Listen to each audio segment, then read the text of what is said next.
Last year, Oklahoma City's downtown workers were shocked when a 350-pound Siberian tiger mauled a little girl.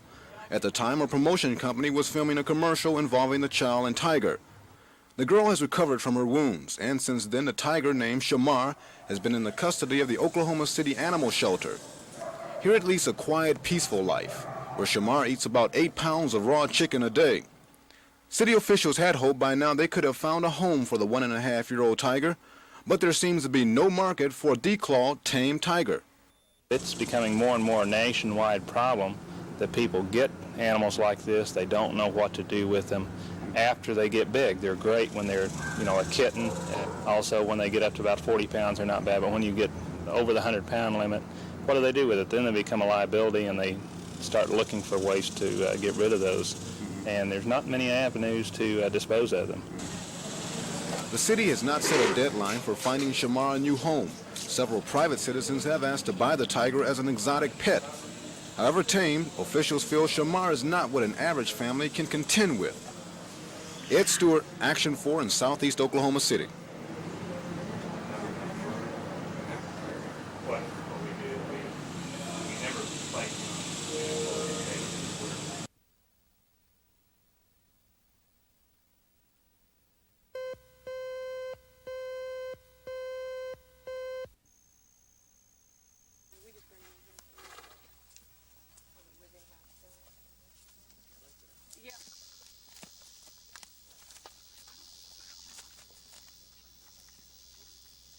Check 3 of these. In Salisaw? Are they pretty easy to get away with on land like this? If the horse is tame, or in the wintertime, they bring feed and the horse will come right to them. They load it up and be gone before the people realize they're been stolen. Has there been...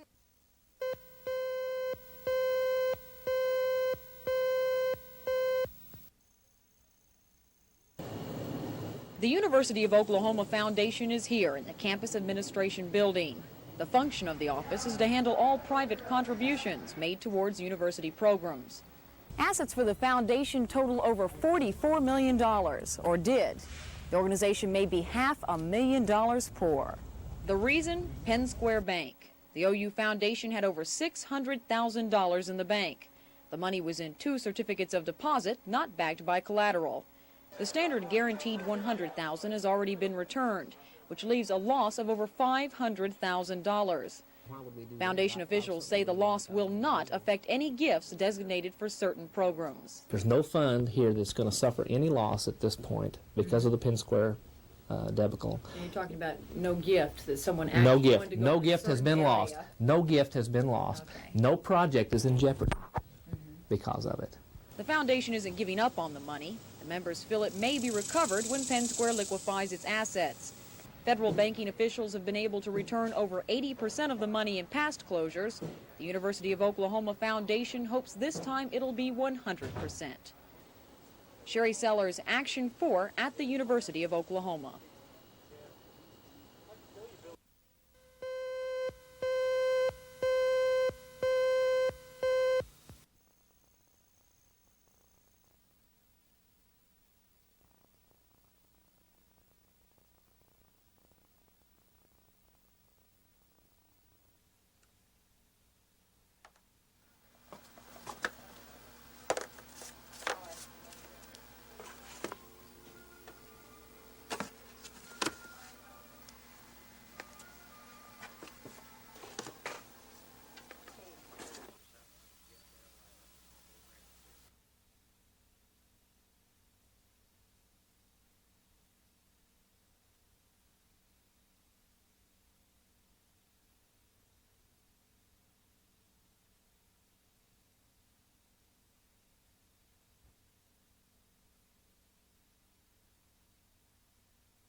They're here in Liz Black's backyard. You have to look close, but they're there. About 30 of the most beautiful, most majestic, and yes, most noble birds in the country. The creatures are here for a purpose. They're either recovering from injury, have no home, or this is their home. Whatever the reason, they're gathered together in this yard for one central purpose. These birds of prey are protected by the United States. And that's where Liz Black comes into the picture. She's federally licensed to make sure these birds get the protection given by law. The federal government has, get this, given her permission to spend her own time and money. It's not as easy a job as it sounds. These birds, no matter how pretty or adorable, are here as members of the wild kingdom. They belong in the wild, and hopefully one day they'll return. So Liz isn't allowed the luxury of physically cuddling and loving the birds. No animal other than human should have to pay a price for human entertainment. They are not for that. You're responsible for the life, the welfare of this bird. If a sparrow, what's the matter with being a sparrow? You don't have to be an eagle, a peregrine falcon, a whooping crane. If you were alive, isn't that enough? That hard, stuck-by rule of no human imprinting doesn't mean she doesn't love the birds.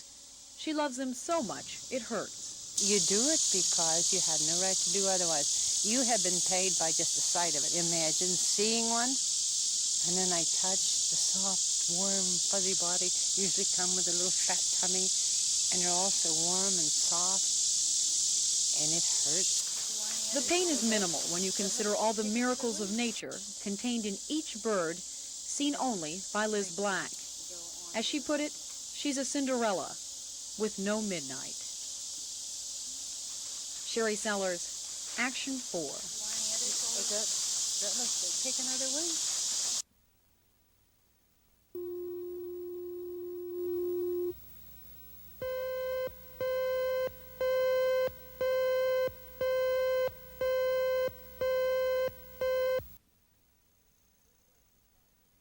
State Question 555 failed in 1980 when it was on the state ballot. Its authors say voters weren't familiar with what the vote would do. If the question passes, the Constitution in Oklahoma would change to allow cities and counties to combine forces for more efficient public transportation, if local voters agree. Critics of the bill say tax dollars would go for private rail or bus services, but supporters say that criticism isn't valid, because private businesses providing public services already receive public funds. And besides, when federal funds are cut in 2 more years, joint effort is the only way public transportation will survive. This is perfect timing in Oklahoma. We have 2 years lead time before that happens. But if we don't amend our Constitution, if we don't get ready, we're going to find ourselves in 2 years in desperate straits locally for the funds to operate a transit system. This is the first go-around for State Question 559. In fact, this is the first time lawmakers haven't spent all of the state's money. The state question would allow the state to put some of the budget surplus into a trust fund, $63 million in fact for this year, and more in years to come if the legislature decides. The money would stay in the trust fund for 10 years, by which time the oil boom will have slowed down and state revenues fallen off. With the trust fund, lawmakers can cut a little fat now out of the state budget, instead of cutting a lot of meat later. Instead of giving tax cuts, let's isolate that money and set it aside, and then after the day of the bonanza is over, if we then have enough tax base to fund the necessary functions of state government, then let's talk about giving a tax cut. But I submit to you, and I know from the position that I'm in, that that day will not show that our tax base is sufficient to do that.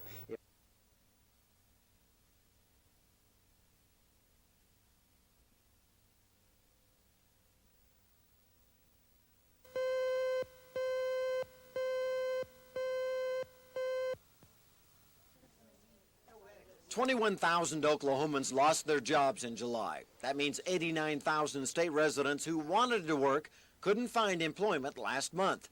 Those figures are the state's worst work statistics since the 1975 recession. Nearly 9,000 state and local government employees were thrown out of work in July. 4,400 factory workers were added to the unemployment list, and 2,400 oil field workers were idled. However, the July figures aren't all bad news. Finance, insurance, real estate, and service industries each employed an extra 600 workers in July. And blessed by good weather, the troubled construction industry added an extra 300 jobs. To put the state figures in perspective, Oklahoma had a 6% July unemployment rate. That's still well behind the nearly 10% nationwide jobless rate. Scott Wallace, Action 4.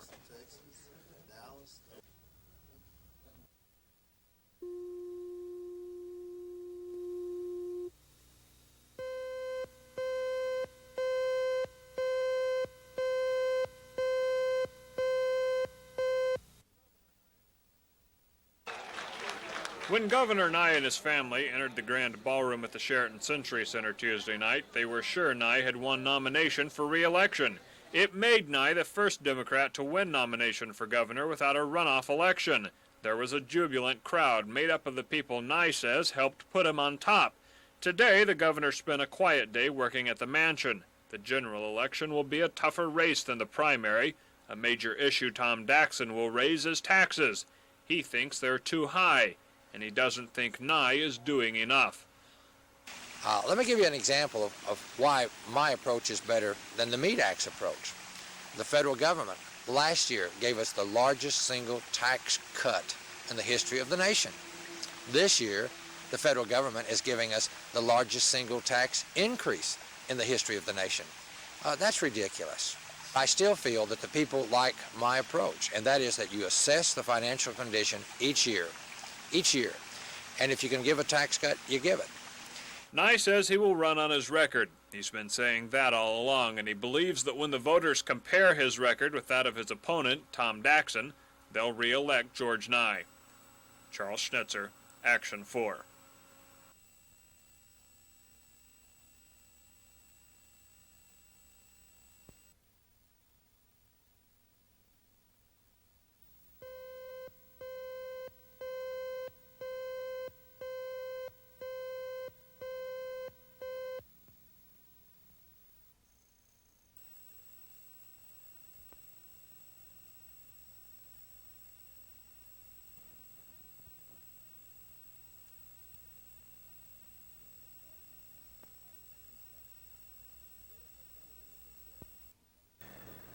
We're looking forward to this campaign. We've had a lot of great people that have helped us. This is going to be the beginning of a new day in Oklahoma. It's going to be the beginning of a new era in Oklahoma government. We've tried to bring something to the Auditor and Inspector's Office which was different from the way most government is run, and I think we've been successful in doing that.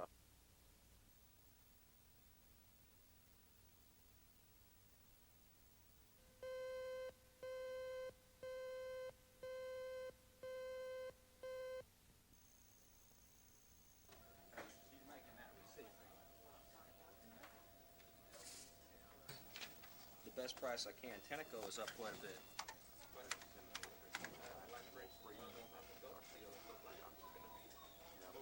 Well, we've got 74 million.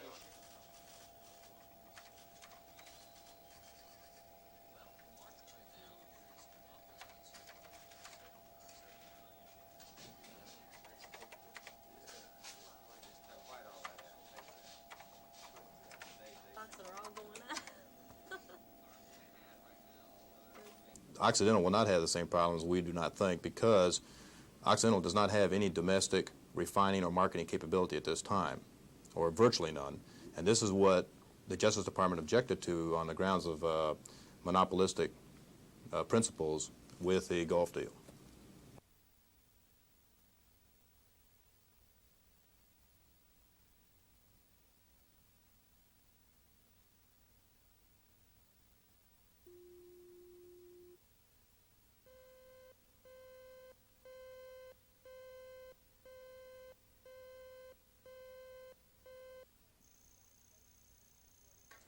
Lynn Skaggs is a 7th grade teacher at Sequoia Middle School. She's been teaching for 6 years, so when she became certified, there was no test. Her new fellow employees have to pass a multiple-choice exam with over 1,000 questions before they can teach. The state competency exam became law earlier this year, and after only 3 testing periods, a downward trend is developing. The latest results show 1/4 of the applicants failed. But the people taking this last test were those who had already failed once, so a certain amount were expected to fail again. The man in charge of testing says the figures aren't as bad as they sound. One good thing that I think every teacher will tell you, and that is that they learn as they go. And if they lack some of the knowledge of content in the beginning, they acquire this knowledge as they teach. And I think this is true for every teacher. Officials say it's not the scores here that are important, it's the tests. They're designed by teachers, parents, and administrators to prepare Oklahoma's new teachers for problems they'll face every day in the classroom. Sherry Sellers, Action 4 at Sequoia Middle School.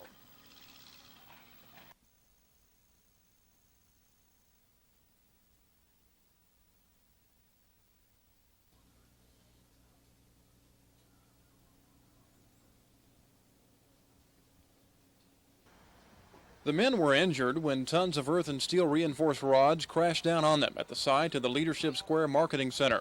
Witnesses said the men were working in a ditch about 4 feet deep at one end of a large 15-foot deep square pit. They were apparently working on a footing for a concrete pillar when the wall of earth and steel came crashing down. 32-year-old Larry Gilbert of Oklahoma City was the last one to be dug out and was conscious when the rescue workers got to him. That hurt you? That hurts? No.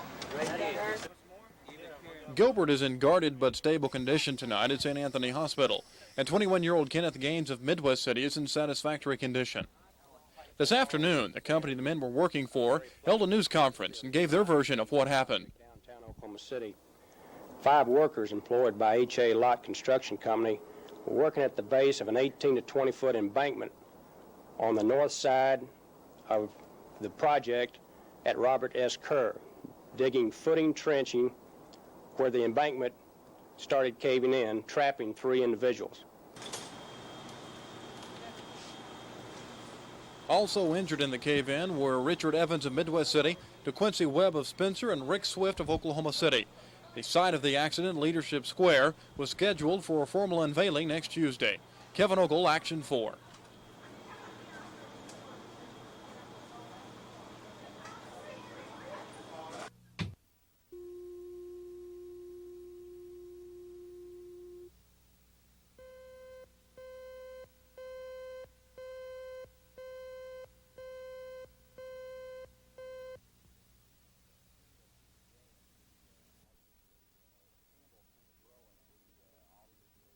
Scandal keeps growing. We obviously are at the point now that we've got about 200 commissioners and suppliers that have either pled guilty, been convicted, or agreed to plead guilty. So it's been highly successful.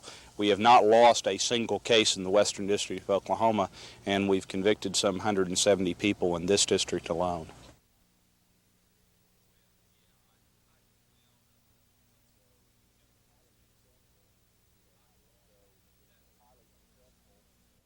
So it's been highly successful. We have not lost a single case in the Western District of Oklahoma, and we've convicted some 170 people in this district alone.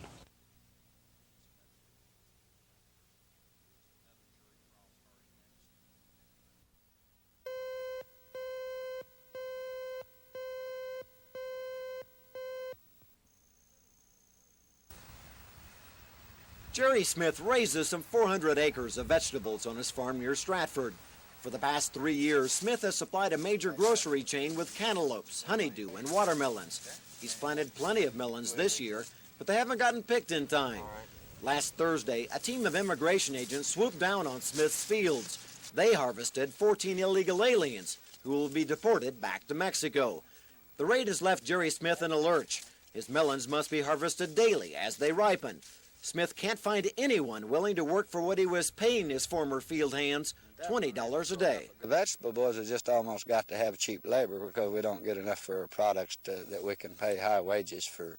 You know, a grown man, there's just not that much money in it. What would happen to the cost of, say, this cantaloupe if you had to pay, say, minimum wage to somebody? Oh, I'm sure it would probably double. Even if you could get, I'm not sure you could get anybody to pick them because it is hard work to pick them. But I'm sure you couldn't get all the help you wanted at minimum wage. So Smith is plowing under another 40 acres of yellow squash. The vegetables should have been collected last weekend. The shredded squash will become fertilizer instead of supper. Some Stratford High School students will help harvest the remaining melons. Smith expects to lose $15,000 because of his labor problem. Like any farmer, Jerry Smith is familiar with unexpected losses. It's just that in this case, the loss is due to man, not Mother Nature. Scott Wallace, Action 4 near Stratford.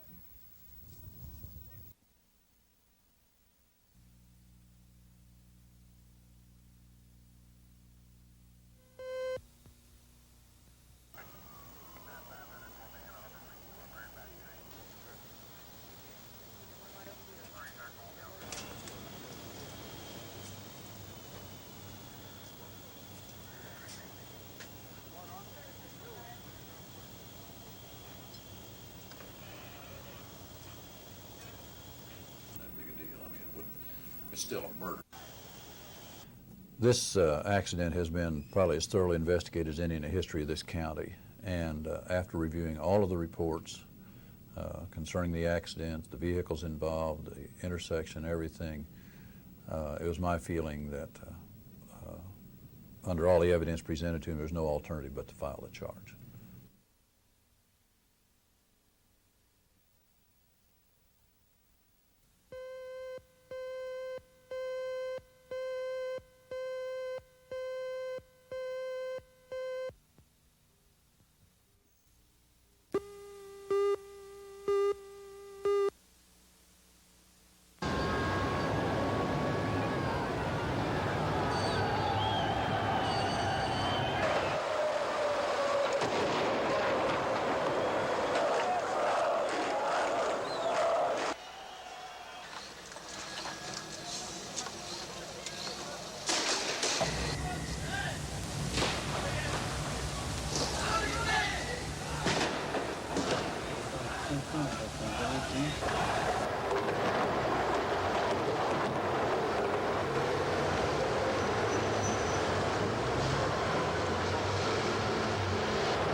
Possibility of arson, we'll have to take a look at it first and see. Of course, there was no utilities. It was an abandoned structure, fenced off, and supposedly there wasn't anybody in it.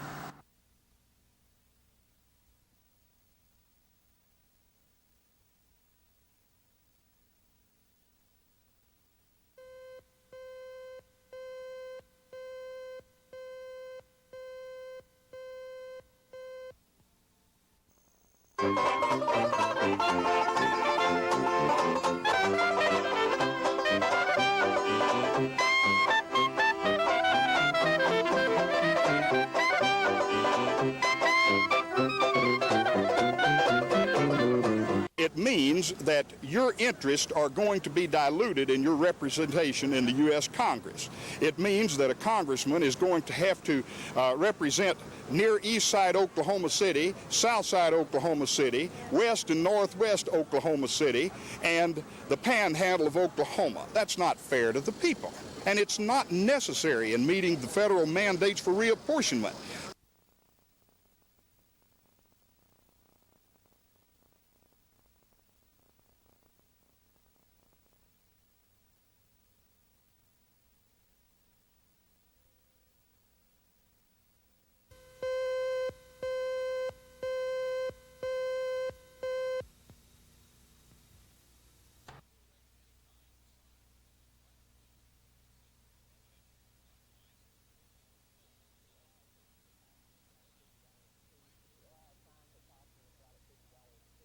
Well, our signs are costing us right at $50 a piece, and we've lost 15 of them, so that's roughly about 3 signs a day. We're losing about $150 a day.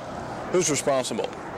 I don't want to make no comment on that, and I don't want to throw no stones at no one.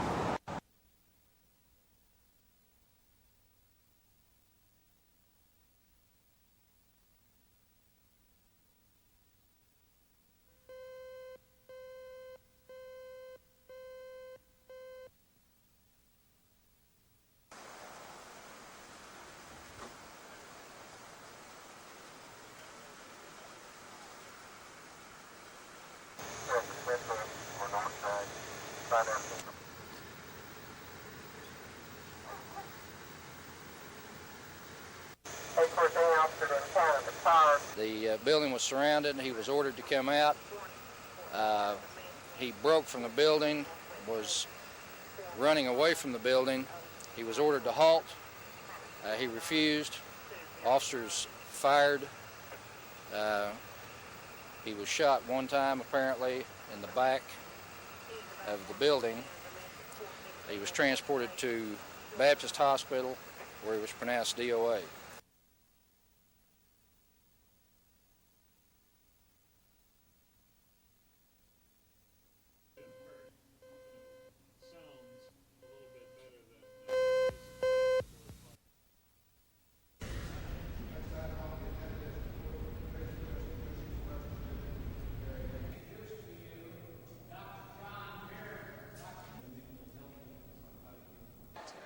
Sure, just from inflation, you'll have to have an increase every year. I don't foresee any time when any portion of state government decreases unless we get into such strict financial constraints that the state mandates that.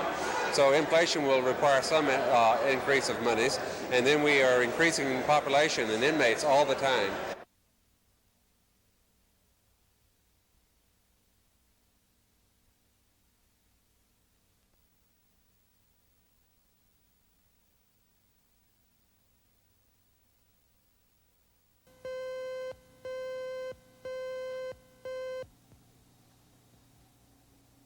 For years, medical authorities in the state of Oklahoma have felt there has been an unmet need for physical rehabilitation. One of the reasons is not enough facilities. Well, all of that is beginning to change, and one of the reasons for that is this facility. Now you're going to roll to your side. Let's roll to that side now. This leg straight. Good. The Rehab Institute of Oklahoma has just recently opened its doors. The 5-story, 182-bed hospital provides physical therapy for patients who have just suffered from a stroke or a recent major surgery. But this center differs from other state-run rehab institutions. We view ourselves as a facility that treats patients as an in-between hospital and home, helping them to get up and move around and be an independent, viable force in the community or back to work or at home. To sum that up, it's kind of an adjustment center as well as a physical therapy unit. The goal is to provide the patients with enough therapy so they can lead a normal life. To make sure the patient can deal with daily problems when they leave the center, extra measures are taken. It may involve modifying their environment or at home or at work. We actually will go to the patient's home and see what the floor covering is. And the need for a physical therapy unit after a major medical problem is essential, according to medical officials, and most patients at the new institute agree with that. Axel Dragon when I came up here, and now they got me walking pretty good. Kevin Ogle, Action 4.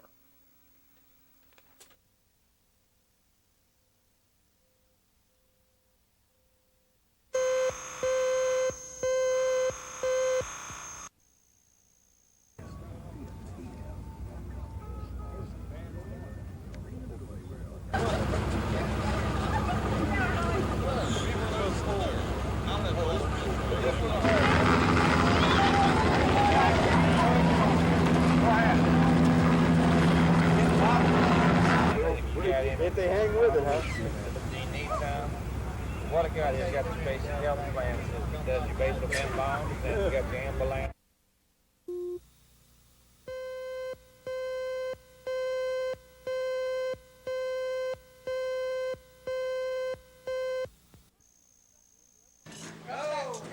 Apartment construction in the Oklahoma City area has been booming. Workers are piecing together thousands of apartment units. The building has increased the apartment market by about 7% in the last year. The occupancy rate has dropped from 2% to about 4% in the last month alone. The market, including rental rates, has stabilized. That's according to Paul Rector, president of the Apartment Association. Now we're in a stage where we're pretty well equaling out. We're not in what I would term a soft market by any means, although we're not in what I would call an extremely tight market as dictated by the occupancy rates of a couple of months past, being 98% plus. I would envision that the market will stabilize about where it's at now, maybe even get a little tighter, move up to around the 97%, 97.5% bracket, remain that through winter, and then next summer that rental rates will be on the rise again. The housing market is also figuring into the apartment picture. Declining interest rates are luring some apartment dwellers into homes, and the greater the availability of apartments, the longer it will be before another rental increase. Debbie Mash, Action 4 in Northwest Oklahoma City.